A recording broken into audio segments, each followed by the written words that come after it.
बड़ों को नमस्कार, छोटों को प्यार, छोटी सी जिंदगी। आइए जुड़े Bihari quest GS research centre के साथ। दोस्तों, आज का जो वीडियो है कुछ इंपॉर्टेंट होने वाला है। इसमें हम जेओ ए जो 2017 का पेपर था उसका इंग्लिश का जो सेक्शन था उस पेपर को सॉल्व करेंगे और इसमें जो भी इंपॉर्टेंट चीजें हैं उसकी मैं आपको डिस्क्रिप्शन भी दूंगा। ये पेपर आपको कहां कहां हेल्प करेगा, तो जितने भी हिमाचल प्रदेश के एग्जाम हो या जो सेंट्रल लेवल के एग्जाम है उसमें ये हेल्प करेगा। जहां पर भी इंग्लिश सेक्शन आता है वहां पर ये जो प्रीवियस टाइम के क्वेश्चन थे वो आपसे पूछे जा सकते हैं। तो आइए चलते हैं, जो पहला क्वेश्चन था वो कैसा क्वेश्चन था। यहां पर आपको प्रेपोजिशन यूज करना था और प्रेपोजिशन में आपको ऑप्शन भी दिए थे। तो पहला था I was happy to be dash friends again. यहां फिलअप दिया हुआ है और उसमें आपको भरना था अमंग दिया था, विटमिन दिया था, अमंगेस्ट दिया था और नन ऑफ अबव दिया था। तो इसका सही आंसर आप क्या लगाएंगे? आपको क्या करना है, पेन कॉपी लेकर बैठना है, पहले आंसर करना है, उसके बाद ही इसके बारे में चर्चा करेंगे हम। तो यहां जो सही प्रेपोजिशन यूज हुआ है वो अमंग है। अमंग का मतलब होता है के बीच में, विटमिन का मतलब भी के बीच में होता है, अमंगेस्ट का मतलब भी के बीच में होता है। तो इसमें डिफरेंस क्या है, मैं यहां आज जो सिर्फ डिफरेंस बताऊंगा बिटवीन और अमंग के बीच में बताऊंगा। ये दोनों एज अ प्रेपोजिशन की तरह यूज होते हैं। प्रेपोजिशन क्या होता है, ये नाउन से पहले आता है और नाउन के पहले आने के बाद जो अन्य पार्ट ऑफ सेंटेंस होता है उसके साथ रिलेशन बताता है, इसको हम प्रेपोजिशन बोलते हैं। डेफिनेशन आपने कई बार पढ़ी होगी। Preposition is a word which comes before noun और pronoun to show its relation with other word. तो ये जो डेफिनेशन है इसमें हमें यही पता चल रहा है कि जो प्रेपोजिशन होता है वो क्या करता है कि नाउन से पहले आता है और साथ में क्या करता है कि अन्य वर्ड के साथ उसका क्या करता है, रिलेशन बताता है। तो ये होता है प्रेपोजिशन। हिंदी में जाएंगे तो हिंदी में इसको संबंध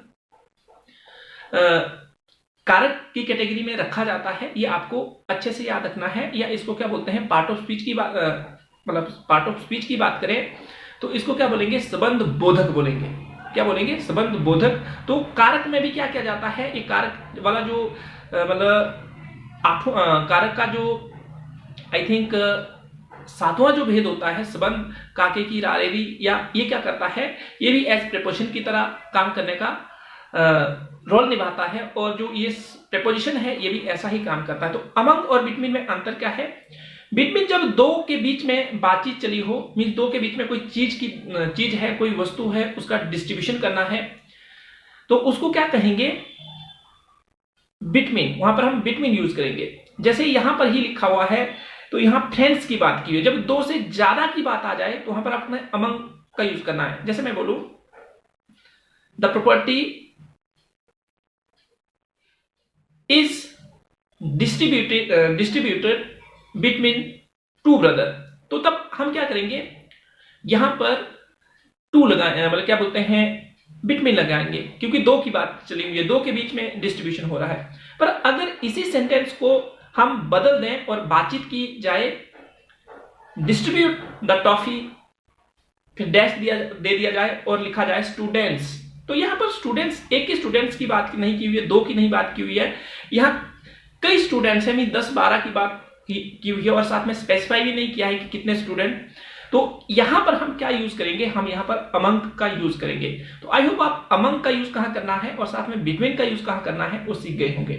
तो अमंग और बिटवीन जो है इनका यूज कहां कहां होगा, तो अमंग का आपको अच्छे से पता चल गया और बिटवीन का भी आपको अच्छे से पता चल गया और प्रेपोजिशन क्या होता है ये भी आपको पता चल गया है। आगे चलते हैं नेक्स्ट क्वेश्चन की तरफ। यहां पर क्या करना था, आपको एक वर्ड था और उसको क्या डिफाइन करता है, उसका मीनिंग क्या है वो पूछा था। यहां पर पूछा था इम्पेडिमेंट मीन्स, तो मैं यहां पर ज्यादा मतलब आपको अब ऑप्शन नहीं बताऊंगा, इसका जो आंसर है वही मतलब बताऊंगा। इम्पेडिमेंट का मतलब होता है ऑब्स्टेकल। क्या होता है, ऑब्स्टेकल। तो आपको अच्छे से याद रखना है, ऑब्स्टेकल का मतलब होता है बाधा। क्या होता है, ऑब्स्टेकल का मतलब होता है बाधा। तो ये इसको अच्छे से याद रखना है, आने वाले टाइम में भी ये क्या कर सकता है, आपके लिए इंपॉर्टेंट रोल प्ले कर सकता है, अन्य पेपर में भी ये पूछा जा सकता है। नेक्स्ट वन है एंटोनिमस ऑफ ट्रांसपेरेंट। तो पहले ट्रांसपेरेंट की स्पेलिंग आपको क्या करनी है, अच्छे से याद रखनी है, क्योंकि ये आने वाले पेपर में पूछी जा सकती है। तो ट्रांस TRANS और साथ में पेरेंट आपको पता है PARENT। अब एंटोनिमस क्या होता है, एंटोनिमस का मतलब होता है उल्टा, ऑपोजिट वर्ड।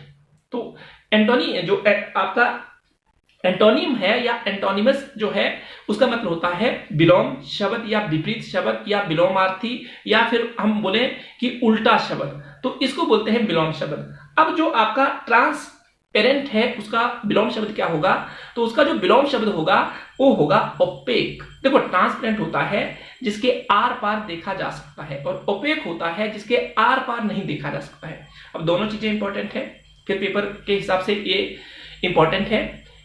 ये वाक्यांश में काम करेगा आपको, जो ट्रांसपेरेंट है हिंदी में अगर हम बात करें वाक्यांश में ये हेल्प करता है। और वाक्यांश क्या होते हैं, इंग्लिश में बात करें तो उसको फ्रेज बोलते हैं, इंग्लिश में बातचीत की जाए तो उसको फ्रेज बोलते हैं। ग्रुप ऑफ वर्ड होता है जो विदाउट वर्ब और जो आपका सब्जेक्ट होता है उसके बिना आता है। जो फ्रेज होता है, वाक्यांश होता है इंग्लिश में, वो बिना वर्ब और साथ में सब्जेक्ट के आता है। जैसे मैं बोल दूं in the garden, in the garden एक फ्रेज है, क्या है, एक फ्रेज है, इसमें वर्ब भी नहीं है और साथ में सब्जेक्ट भी नहीं है, तो ये फ्रेज बोलते हैं, इसको वाक्यांश बोलते हैं। ग्रुप ऑफ वर्ड को क्या बोलते हैं, वाक्यांश कहा जाता है, या दूसरी भाषा में बोले तो इसको फ्रेज कहा जाता है। आगे नेक्स्ट में जो सबसे इंपॉर्टेंट चीज है वो क्या है उसको जानते हैं। तो इसमें जो सबसे इंपॉर्टेंट चीज है वो ये है कि जो ट्रांसपेरेंट होता है उसका मतलब होता है ऐसी चीज जिसके आर पार देखा जाए। जैसे कि हम कुछ एक कांच होते हैं, उसका एग्जांपल ले सकते हैं। जो कांच होते हैं उसके आर पार देखा जा सकता है, क्या किया जाता है, उसके आर पार देखा जा सकता है, एक बात। दूसरी बात क्या है कि इसका उल्टा क्या होता है, इसका उल्टा होगा अपारदर्शी। अपारदर्शी का मतलब है जिसके आर पार नहीं देखा जा सकता है, क्या नहीं देखा जा सकता है, जिसके आर पार नहीं देखा जा सकता है। तो ये चीजें जो है आपके लिए काफी इंपॉर्टेंट है।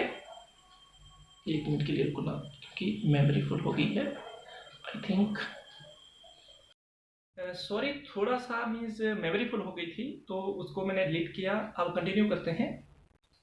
तो इसमें जो हम बात कर रहे थे, ट्रांसपेरेंट की बात कर रहे थे, और साथ में उसका जो ऑपोजिट है या जो एंटोनिम है या जिसको एंटोनिमस बोलते हैं वो ओपेक होता है। और ओपेक की भी स्पेलिंग आपको याद रखनी है, OPAQUE।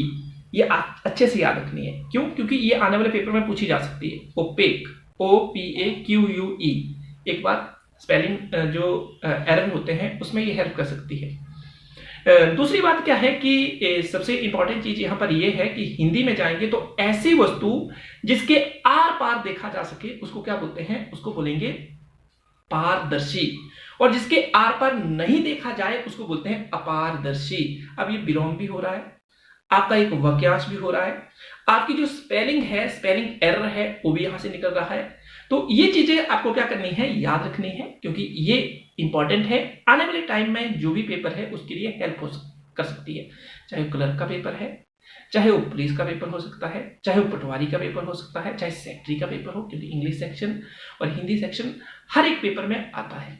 चाहे वो टीएसटी का हो, चाहे वो टेट का पेपर हो, तो इन पेपरों में ये जो बातचीत की जा रही है ये आपके लिए हेल्पफुल हो सकती है। तो इसको बिल्कुल ध्यान से देखना है और टकटकी लगाकर देखना है। क्या करना है, टकटकी लगाकर देखना है, साथ में मुस्कुराते रहिए, खुश रहिए और मजा लीजिए।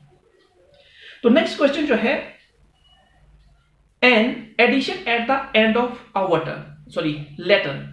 क्वेश्चन था an addition at the end of letter. इसका मतलब है कि जब आप कोई लेटर लिखते हैं और उसके अंत में कुछ जोड़ना हो तो उसको क्या कहते हैं, उसको क्या कहते हैं। तो ये एक प्रकार का हम फ्रेजी बोल सकते हैं इसको, उसको बोलते हैं पोस्ट स्क्रिप्ट। क्या बोलते हैं उसको, पोस्ट स्क्रिप्ट। मान लो आपने कोई an addition at the end of a letter, letter means यहां अल्फाबेट की बात की हुई है, कुछ लिख लिया और उसके एंड मतलब किसी अल्फाबेट के एंड में आप कुछ जोड़ना चाहते हैं, उसको क्या बोलेंगे, पोस्ट स्क्रिप्ट। मैं यहां पर आपको एक एग्जांपल देना चाहता हूं। जैसे कि आपका एप्लीकेंट है, तो एप्लीकेंट CANT यहां पर क्या है, आपका पोस्ट स्क्रिप्ट है। या मैं दूसरी बात बोलूं, अप्लाई, अप्लाई है उसका एप्लीकेशन, तो ये एप्लीकेशन CATION जो है वो क्या किया हुआ है, ये पोस्ट स्क्रिप्ट है। तो इसको आपने क्या करना है, अच्छे से याद रखना। कोई आपके पास लेटर है, उसके लेटर के अंत में आप कुछ एड ऑन कर देंगे तो उसको क्या बोलेंगे, पोस्ट स्क्रिप्ट। ये आपको अच्छे से याद रखना है। नेक्स्ट वन जो है, who is creating this mess, इसको आपने क्या करना था, चेंज द वॉइस में कन्वर्ट करना था। क्या करना था, इसको वॉइस बनानी थी। और ये सेंटेंस किसमें है, पहले तो आपको पहचानना ही पैसिव वॉइस में है। किस वॉइस में है, क्योंकि दो रूप होते हैं, एक पैसिव होता है, एक एक्टिव होता है। तो ये पैसिव वॉइस जो है उसका रूप है। और इसको बनाने के लिए क्या करना पड़ता है, जो हु होता है उसको आपको चेंज करना होता है बाय हुम में। तो हम हु को करेंगे बाय हुम में चेंज करेंगे। उसके बाद आपको टेंस पहचानना होता है। तो टेंस ये प्रेजेंट कॉन्टिन्यूस टेंस है, क्योंकि इज और V1 के साथ ING लगा हुआ है। तो ये जो टेंस है ये प्रेजेंट कॉन्टिन्यूस टेंस है। तो अगर प्रेजेंट कॉन्टिन्यूस टेंस है ये, तो जब प्रेजेंट कॉन्टिन्यूस टेंस होता है, तो जब आप एक्टिव से पैसिव में जाते हैं तो आपको क्या करना पड़ता है कि जो ING है उसको बीइंग में कन्वर्ट करके V3 देनी होती है। मींस इजआरएम तो रहेगा, इजआरएम अब अकॉर्डिंग टू आपके सब्जेक्ट होगा, पर उसके बाद आपको क्या करना पड़ता है, बीइंग लगाना पड़ता है। मींस इज रहेगा और जो ING जब आप हटाएंगे तो उसके साथ उसकी जगह आपको बीइंग देना पड़ेगा और फिर V3 देनी पड़ेगी। एक बात। दूसरी बात, ये जो हु वाले सेंटेंस है जो ये बनते कैसे, तो पहले बाय हुम देना पड़ेगा, फिर आपको वर्ब देनी पड़ती है, फिर वर्ब के बाद आपको जो ऑब्जेक्ट होता है उसको लाना होता है। तो यहां पर ऑब्जेक्ट क्या है, यहां पर एज अ ऑब्जेक्ट जो काम कर रहा है दिस मेस। दिस मेस क्या है, ये एक ऑब्जेक्ट की तरह है। तो हम हमारा सेंटेंस कैसे बनेगा, बाय हुम इज, याद रखना, by whom is this mess. अब इज जो आ रहा है आपका, जो आपने ये जो आपका ऑब्जेक्ट सब्जेक्ट की जगह आ रहा है उसके अकॉर्डिंग देना पड़ेगा। अगर ये मान लो कि यहां पर प्लूरल होता तो आपको जो मतलब हेल्पिंग वर्ब देनी थी वो भी प्लूरल देनी थी, पर यहां पर ये सिंगुलर है तो हम वर्ब भी कैसी देंगे, सिंगुलर देंगे। तो इज दिस मेस, फिर क्या होगा कि जो आप वर्ब पे आएंगे तो क्रिएटिंग है, तो ING की जगह क्या लगाएंगे, बीइंग लगाएंगे। तो BEING बीइंग। फिर क्या करेंगे, जो क्रिएटिंग जो आपकी वर्ब है जिसको मेन वर्ब बोलते हैं, तो उसकी आप V3 बनाएंगे। और इस V3 को बनाने के लिए क्या करना पड़ेगा, आपको क्रिएटेड लिखना पड़ेगा। पूरा सेंटेंस क्या बना, by whom is this mess being created. तो ऐसे ही क्या होते हैं, हु वाले जो सेंटेंस होते हैं उसका आप क्या करेंगे, एक्टिव से पैसिव बनाएंगे। तो आई होप आप अच्छे से समझ गए होंगे कि हु वाला अगर आपके सामने कोई सेंटेंस आ जाता है तो वो एक्टिव वाला है तो उसको पैसिव में कैसे कन्वर्ट करेंगे। तो ये आपको अच्छे से पता चल गया। आगे चलते हैं, नेक्स्ट वन जो इंपॉर्टेंट है वो क्या है, कुछ एक आपको वर्ड दिए थे और वर्ड में क्या क्या था कि बोला था कि आपको एडवर्ब बताना था और वो भी करेक्ट एडवर्ब बताना था। यहां पर मिसस्पेल्ड वर्ड था। जैसे यहां पर लिखा, एक जगह लिखा है ट्रूली की स्पेलिंग लिखी हुई है TRUELY, दूसरी जगह लिखा हुआ है TRULLY, तीसरी जगह लिखा हुआ है TRULY और चौथी जो है TRUELLY। तो आगे लिखा था विच एडवर्ब इज करेक्ट। तो एडवर्ब कौन सा करेक्ट है, तो इसमें से जो सही आंसर था वो यहां है TRULY। ट्रूली इसका सही आंसर है। इस मिसस्पेल्ड वर्ड था और ऐसे स्पेलिंगें भी पूछी जाती है, जो कंफ्यूजन वाली होती है उन स्पेलिंगों को भी पूछा जाता है। अब आइए एडवर्ब क्या होता है। तो एडवर्ब जो होता है इसको हिंदी में क्रिया विशेषण बोलते हैं। क्या बोलते हैं, क्रिया विशेषण बोलते हैं। इंग्लिश में इसको एडवर्ब बोलेंगे। पहले मैं इंग्लिश की डेफिनेशन बताता हूं, फिर हिंदी की बताता हूं, फिर इसकी जो सेंटेंस में पोजीशन है वो कहां पर रहती है वो आपको बताता हूं। इससे आपको काफी हेल्प मिल जाएगी। तो जो आपका एडवर्ब होता है, क्या होता है, जो आपका एडवर्ब होता है उसका यूज सेंटेंस में कहां पर होता है, पहले डेफिनेशन को जानिए। Adverb is a word which qualify verb and adverb, sorry क्या बोलते हैं, एडजेक्टिव। ये इंग्लिश की डेफिनेशन है, फिर ध्यान से सुनना। Adverb is a word which qualify, किसको क्वालिफाई करता है, verb and adjective. I think आप अच्छे से समझ गए। इसका मतलब यह है कि इंग्लिश की ट्रांसलेशन कर रहा हूं और इंग्लिश में ग्रामर में ही ये यूज होगा, हिंदी में थोड़ा सा बदलाव आ जाता है। क्रिया विशेषण ऐसा शब्द होता है इंग्लिश की ट्रांसलेशन है, ये इंग्लिश वाले ग्रामर में यूज होगा, जो क्रिया और विशेषण की विशेषता बताता है। आई होप आप अच्छे से समझ गए होंगे। अब हिंदी में क्या होता है, हिंदी में ऐसे आता है कि ये जो शब्द है ये क्रिया की विशेषता बताता है और समटाइम इसे विशेषण की विशेषता बताने वाले शब्द भी कहा जाता है। तो ये इसकी डेफिनेशन थी। अब पहले इंग्लिश में बताता हूं कि इंग्लिश में इसकी पोजीशन कहां होती है। तो जब इंग्लिश की बातचीत आएगी तो इंग्लिश में इसकी जो पोजीशन होती है वो कैसे आएगी। अगर मैं आपको एक एग्जांपल दो, this is very good boy, तो बॉय क्या है, यहां पर नाउन है। बॉय क्या है, नाउन है। गुड क्या है, उसकी क्वालिटी है।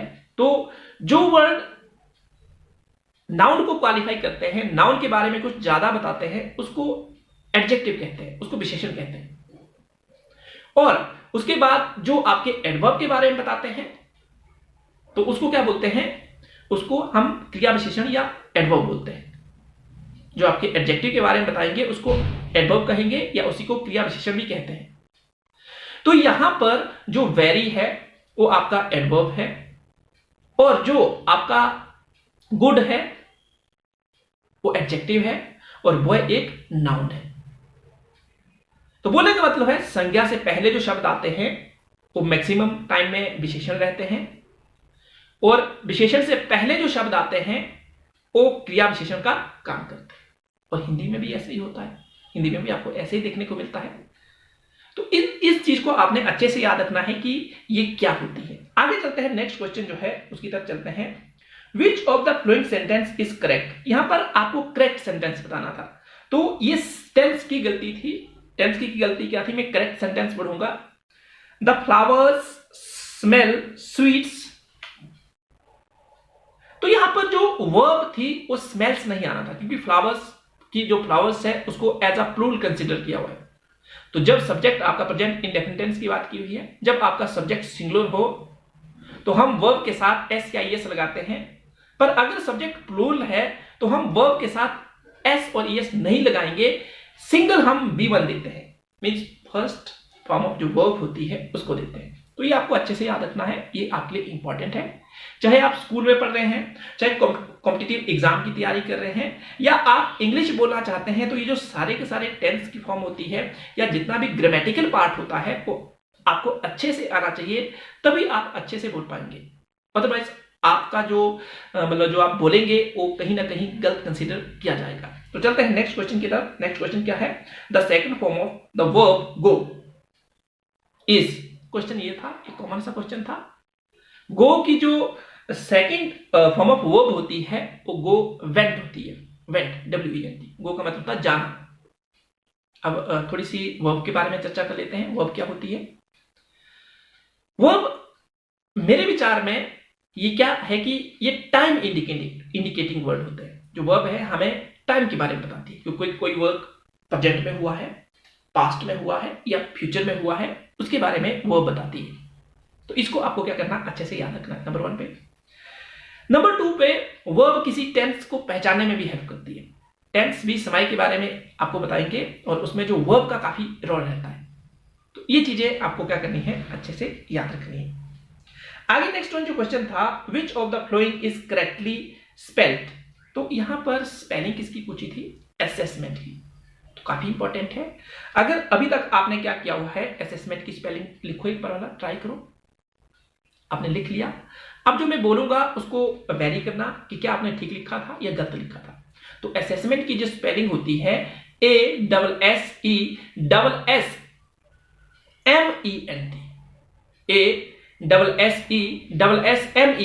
तो इसको बोलेंगे असेसमेंट। असेसमेंट का मतलब होता है क्या बोलते हैं, एक प्रकार का जिसको हम जांच पड़ताल बोल सकते हैं। असेसमेंट एक प्रकार का इवैल्यूएशन टाइप हम बोल सकते हैं असेसमेंट को। तो ये आपको अच्छे से याद रखना है। आगे नेक्स्ट वन है, what is the past participle of the verb swim. काफी इंपॉर्टेंट है। स्विम पहले इसका पास्ट पार्टिसिपल बताओ। पास्ट पार्टिसिपल जो V3 होता है उसी को पास्ट पार्टिसिपल भी बोलते हैं। जो थर्ड फॉर्म ऑफ वर्ब होती है उसी को पास्ट पार्टिसिपल बोलते हैं। गांठ बांध कर ध्यान रखना है, ये पेपर में हेल्प कर सकता है। तो स्विम की जो V2 होगी स्विम, स्वयं, और जो V3 होगी स्वम। तो स्वम जो है एक पास्ट पार्टिसिपल की तरह होता है। अब आइए पास्ट पार्टिसिपल होता क्या है एक्चुअल में, इसे हम पास्ट पार्टिसिपल कैसे कहेंगे या क्यों कहेंगे, तो ध्यान से सुनना। पास्ट पार्टिसिपल एक एडजेक्टिव की तरह काम करता है। किसकी तरह? एडजेक्टिव की तरह काम करता है। और ये जब एडजेक्टिव होते हैं वो नाउन से पहले आते हैं। तो बोले लोग पास्ट पार्टिसिपल नाउन से पहले आएगा और बताएगा किसके बारे में? ये नाउन के बारे में बताएगा, क्योंकि adjective are those word which add something about noun. जो नाउन के बारे में कुछ जोड़ते हैं उनको ही तो हम एडजेक्टिव बोलते हैं, उन्हीं को तो क्रिया विशेषण बोलते हैं। तो आई होप आप अच्छे से समझ गए होंगे कि पास्ट पार्टिसिपल क्या होता है, इसका फंक्शन क्या होता है इंग्लिश लैंग्वेज में। तो इसका फंक्शन ये होता है। दूसरी बात, पास्ट पार्टिसिपल हम जो वर्ब होती है उससे बनाते हैं, और जो वर्ब की V3 होती है, थर्ड फॉर्म ऑफ वर्ब होती है, उसी को पास्ट पार्टिसिपल तो कहते हैं। तो आपको समझा क्या होगा? समझाया तो वीडियो को लाइक करना मत भूलिएगा, वीडियो को शेयर कीजिएगा, जिससे ज्यादा से ज्यादा लोगों को इसका फायदा हो। आगे चलते हैं नेक्स्ट क्वेश्चन की तरफ। What is the antonym of balance? पहले बैलेंस की स्पेलिंग सबको पता है, अपनी कॉपी में नोट डाउन कीजिए। बैलेंस की अगर स्पेलिंग सबको पता है तो अपनी नोटबुक में राइट डाउन कीजिए, BALANCE। बैलेंस का मतलब होता है संतुलन, और संतुलन भी लिखना आना चाहिए हिंदी में। आधा न है, छोटे ऊ की मात्रा है तो को, और तो आपको पता होगा, क्योंकि छोटी छोटी मिस्टेक आपको आगे ले जाएगी, मतलब क्या बोलते हैं, आगे जाने से रोकेगी। तो आपको क्या करना है, छोटी छोटी जो मिस्टेक है इसके ऊपर काम करना है। डे बाय डे आपका ये जो छोटी छोटी मिस्टेक है इसको अगर आप इंप्रूव करेंगे तो काफी आगे चले जाओगे। तो इसको क्या करना है, आपने सुधारना है। संतुलन नहीं लिखना आता है किसी को, कई बच्चों को दिक्कत होती है, छोटा ऊ और बड़े ऊ में दिक्कत होती है। कहाँ आपने हाफ जो अल्फाबेट होता है, जो आधा वर्ण है, वो कहाँ देना है, हिंदी में भी दिक्कत होती है। तो ये सुधारी जा सकती है। ये एक ही तरीका है, प्रैक्टिस करो। आप जब वर्ड कहीं पढ़ते हैं उसको रीड करो, लिखो, दोबारा से उसको मेमोराइज करो। तो ये एक तरीका है जिससे आप क्या कर सकते हैं, इन चीजों को बार बार रिवाइज करके याद भी रख सकते हैं, और कुछ टाइम के बाद आप इसमें क्या हो जाएंगे, परिपक्व हो जाओगे। तो ये आपको पता चल गया होगा। बैलेंस का जो ऑपोजिट है या एंटोनिम वर्ड जो है वो है इम्बैलेंस। आइए मैं लगा दो, इम यहां पर क्या है, सुफिक्स है।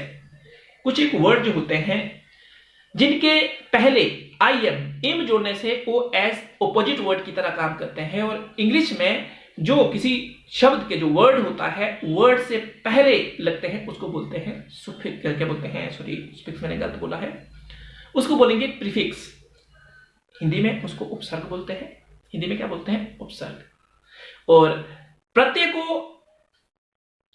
हिंदी में प्रत्यय भी लास्ट में लगते हैं, और इंग्लिश में भी वैसा होगा, पर इंग्लिश में प्रत्यय को सुफिक्स बोलते हैं और इंग्लिश में उपसर्ग को प्रीफिक्स बोलते हैं। तो ये आपको अच्छे से याद रखना है। प्रीफिक्स कहां लगते हैं, सुफिक्स कहां लगते हैं? प्रीफिक्स किसी मूल शब्द के पहले लगते हैं, उसके अर्थ में परिवर्तन कर देते हैं। सुफिक्स भी ऐसे ही होते हैं, अर्थ में परिवर्तन तो करते हैं पर वो किसी मूल शब्द के अंत में लगते हैं। तो आई होप आप अच्छे से समझ गए होंगे। आगे चलते हैं, नेक्स्ट जो वीडियो है, सॉरी जो नेक्स्ट वर्ड है उसकी तरफ चलते हैं। What is the plural of ox? देखो ऑक्स जो है एक काउंटेबल नाउन है जिसको हम गिन सकते हैं। साथ में ये जो है एक कॉमन नाउन है। ठीक तो बोल रहा हूं, कॉमन नाउन है ये। कॉमन नाउन कैसे पता करना आपने, जिसको हम जातिवाचक संज्ञा बोलते हैं। तो ऑक्स जब आपके मन में आए, कौन सा ऑक्स, देसी, विदेशी, जर्सी, दोगला, ऐसी या किस वैरायटी का, क्योंकि वैरायटी होती है ऑक्स की। तो जब आपको कंफ्यूजन क्रिएट हो जाए तो आप क्या कर सकते हैं कि पता लगा सकते हैं कि ये किस संज्ञा में जाएगा। जैसे मतलब किताब, कौन सी किताब, गणित की किताब, विज्ञान की किताब, किसकी किताब। तो जब ऐसी कंफ्यूजन क्रिएट हो जाए तो वो सारे के सारे वर्ड किस में आएंगे, ये जो आपकी जातिवाचक संज्ञा होती है जिसको हम कॉमन नाउन बोलते हैं उसमें चले जाते हैं। जो कॉमन नाउन है उसमें रखेंगे इसको। तो इसका जो प्लूरल होगा, इसका प्लूरल होगा ऑक्सन। क्या होगा इसका ऑक्सन। अब थोड़ा सा नाउन के बारे में देखते हैं कि नाउन के बारे में अपने डेफिनेशन पढ़ी होगी, पहले डेफिनेशन के बारे में बताऊंगा, उसके बाद मैं नाउन से क्या समझता हूं या मैंने आज तक क्या अनुभव किया उसको भी मैं आपके साथ शेयर करूंगा। पहली बात है, जैसे ये बुक में लिखी हुई डेफिनेशन है उसको मैं पहले रीड करता हूं। The name of place person thing is called noun. Name of place person things को क्या कहते हैं? नाउन कहते हैं। ऐसा आपने भी पढ़ा होगा। पर अगर मैं बोलूं कोई भी वस्तु या कोई भी व्यक्ति है या व्यक्ति के द्वारा सोचा गया कोई भी विचार है, वो कैसा भी हो सकता है विचार, या यहां से बुद्धि से जुड़ी हुई कोई भी चीज है, भाव है जो भी, उसको किस में रखते हैं? संज्ञा में रखते हैं। और इस भाव को टच नहीं किया जा सकता है, देखा नहीं जाता है, इसको फील किया जाता है।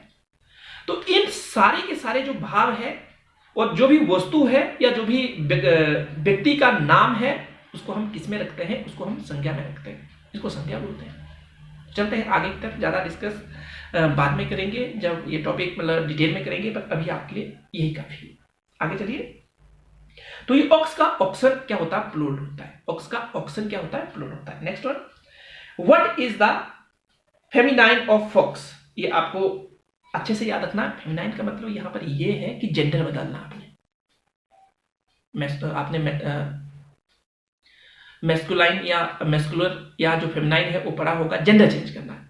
तो फॉक्स क्या होता है? फॉक्स होता है लोमड़ी। क्या होगा? सॉरी, फॉक्स होगा जो आपका गिदड़ होता है या जो लोमड़ होता है उसको बोलेंगे उसका होगा लोमड़ी, विक्सर। क्या होगा? विक्सर। ये आपको अच्छे से याद रखना। फॉक्स आपका कॉमन नाउन में चला जाएगा। When we were in Rajasthan, we dash many force means fill up दिया और आपको यहां पर क्या करना था? वर्ब बननी थी। देखो मैं आपको एक चीज बताना चाहता हूं यहां पर फिर दोबारा से, अगर सेंटेंस का एक पार्ट पास्ट में है तो दूसरा भी पास्ट में आता है। तो यहां पर आपको ऑप्शन दिए थे, पर जैसे यहां पर हमें पता चल रहा है कि when we were in Rajasthan, तो वर जो है पास्ट टेंस को इंडिकेट करता है, वो पास्ट टेंस को इंडिकेट करते हैं। तो इससे पकड़ो कि जो दूसरे वाले सेंटेंस का पार्ट आएगा वो भी पास्ट में होगा। ये आपको अच्छे से याद रखना है। सॉरी, एक अगर जो सेंटेंस है उसके मान लो दो पार्ट है और कॉमा लगाया हुआ या कोई कंजक्शन दे दिया हुआ है, तो जो पहला वाला पार्ट है आपने उसको देखना है। अगर वो पास्ट में है तो दूसरे वाले पार्ट को भी आपने क्या करना है? पास्ट में ही लिखना है। तो यहां पर जो वर लगा हुआ है तो बोलने का मतलब दूसरा वाला पोर्शन जो होगा वो भी पास्ट में होगा। तो यहां पर जो V2 दी हुई है विजिटेड, विजिटेड होता है जाना, वहां पर पहुंचना। विजिटेड होता है विजिट करना, आना, जाना, किसी भी फॉर्म के लिए यूज किया जा सकता है। तो वी विजिटेड मेनी फोर्ट्स, बोले हम राजस्थान के कई जो फोर्ट थे उसमें गए। व्हेन वी वर इन राजस्थान, जब हम राजस्थान में थे तो हमने क्या किया? कई किलो में हम गए। और एक स्पेसिफिक ट्रेवलिंग होती है, स्पेशल आप कहीं जा रहे हैं तो उसको विजिट बोलेंगे। सोच समझ कर जो मतलब आप कहीं जाएंगे और स्पेशल ओकेजन होगा उसको हम विजिट, वहां पर विजिट वर्ब यूज कर सकते हैं। अब एक बात तो ये पता चल गई आपको। और विजिटेड जो यूज हुआ है ये पास्ट इंडेफिनिट टेंस यूज हुआ, मतलब पास्ट इंडेफिनिट टेंस का यूज हुआ है। जो V2 होती है वो पास्ट इंडेफिनिट टेंस का इंडिकेशन होती है। ज्यादा क्लियर नहीं करेंगे, अभी मैं पास्ट इंडेफिनिट के बारे में नहीं बताऊंगा। सिर्फ V2 लगती है, किस टेंस में लगती है? पास्ट इंडेफिनिट टेंस में लगती है। इस पास्ट की बात की हुई है तो ये विजिटेड जो है V2 उसको इंडिकेट कर रहा है। आगे नेक्स्ट वन चलिए। Be careful. देखो बी केयरफुल ये जो है जिसको हम क्या बोलते हैं, पहले तो बी केयरफुल का मतलब है सावधान हो जाओ। जब भी बी वर्ब लगती है तो ये किसी मतलब सेंटेंस को स्टैंड करने के लिए यूज होती है। और इसको, ये जो सेंटेंस होते हैं इस तरह के, इसको इंपेरेटिव सेंटेंस बोलते हैं। बी केयरफुल ऐसे सेंटेंस जब first form of verb beginning में आ जाए उनको इंपेरेटिव की कैटेगरी में रखते हैं। ज्यादा इंपेरेटिव के बारे में भी मैं नहीं बताऊंगा, पर यहां पर हमारे पास जो सेंटेंस आया है वो किस टाइप का सेंटेंस है? वो इंपेरेटिव सेंटेंस है। कैसा है? इंपेरेटिव।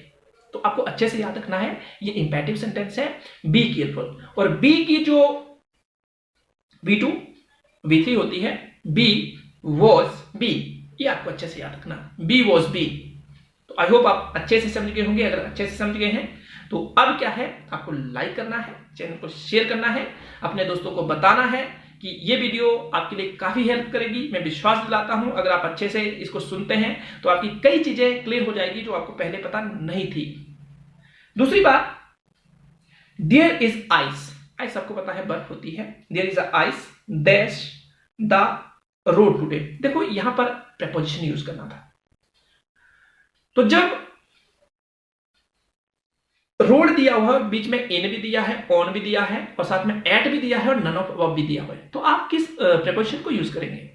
अपने आंसर तो कर लिया होगा मुझे विश्वास है, पर थोड़ा सा आपको ध्यान देना है। देखो ऑन का यूज तब होता है जब कोई, जैसे मान लो कि ये मैंने हाथ रखा हुआ है, क्या कर रहा हूं, मैंने हाथ रखा हुआ है, आपस में ये टच हो रहा है। क्या हो रहा है? ये टच हो रहा है, हाथ टच हो रहा है, एक हाथ के ऊपर दूसरा हाथ और टच हो रहा है। जब ऐसी सिचुएशन आपके सामने आई तो वहां आप ऑन लगा सकते हैं, जिसे हम बोलते हैं book is on the table. तो इसका मतलब टेबल को टच कर रही है किताब। तो जब ऐसी एक घटना आपके सामने आती है तो आप क्या कर सकते हैं कि उसको इस एंगल से ट्रीट कर सकते हैं। तो यहां पर ऑन प्रेपोजिशन लगेगा। तो आई होप आपको ये वीडियो पसंद आ गई होगी। थोड़ी लंबी वीडियो बन गई है पर इसमें काफी इंफॉर्मेशन है। इसको लाइक कीजिएगा, शेयर कीजिएगा।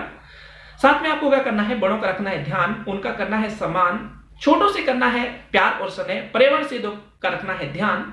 ये होना चाहिए हमारी जिंदगी का परम काम। धन्यवाद। जय हिंद।